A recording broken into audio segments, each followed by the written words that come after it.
Monsieur le Président, mes chers collègues, le gouvernement et les organisations professionnelles ont décidé, encore une fois, sans beaucoup de concertation, cette nouvelle organisation de l'apprentissage.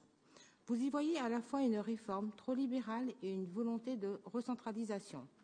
Le constat doit être nuancé, et votre présentation des nouvelles orientations de la politique régionale en est bien l'illustration. Les arguments avancés avant de promouvoir cette réforme rejoignent d'ailleurs une analyse partagée.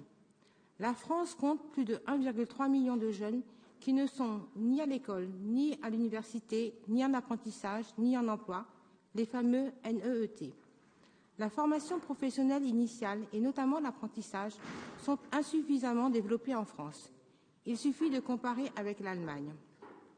La France comptait 400 000 apprentis, soit seulement 7% des jeunes de 16 à 25 ans.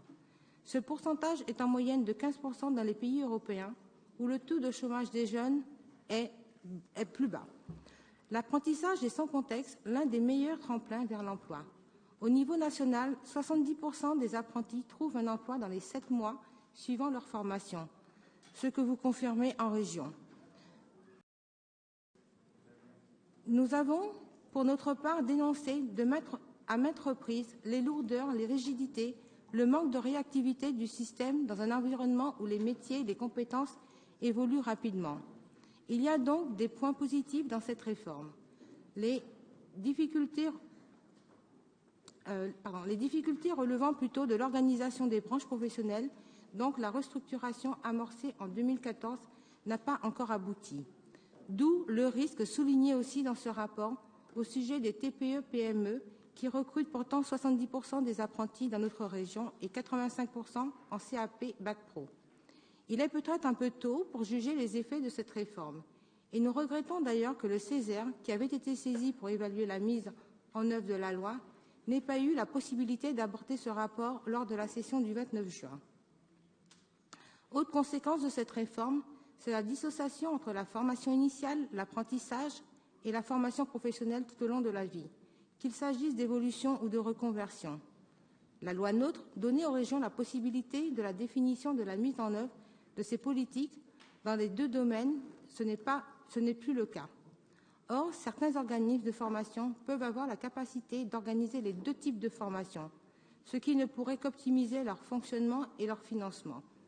La région reste toutefois présente, notamment dans la définition de la carte cible de l'apprentissage. Elle est toujours représentée par le CREFOP, elle assure le lien entre France compétences.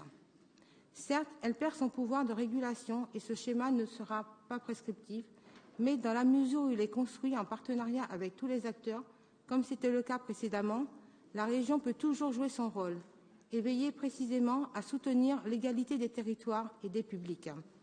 Nous sommes dans cette phase intermédiaire où nous pensons que la région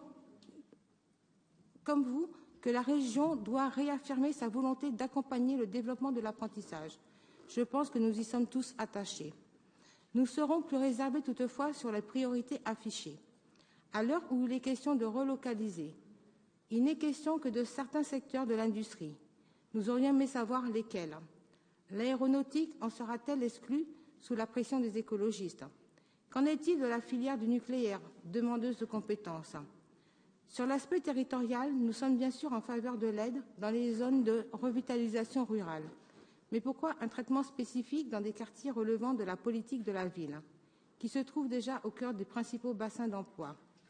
Enfin, l'accompagnement spécifique des jeunes illettrés souvent issus d'une immigration récente, y compris les mineurs non accompagnés, qui nous sont imposés par l'État, pose une véritable question. Il serait temps de savoir combien cela coûte à l'ensemble des collectivités territoriales de notre région quand on connaît les chiffres publiés en 2018 par le seul département de l'Indre-et-Loire pour les mineurs non accompagnés, charges estimées à près de 14 millions d'euros.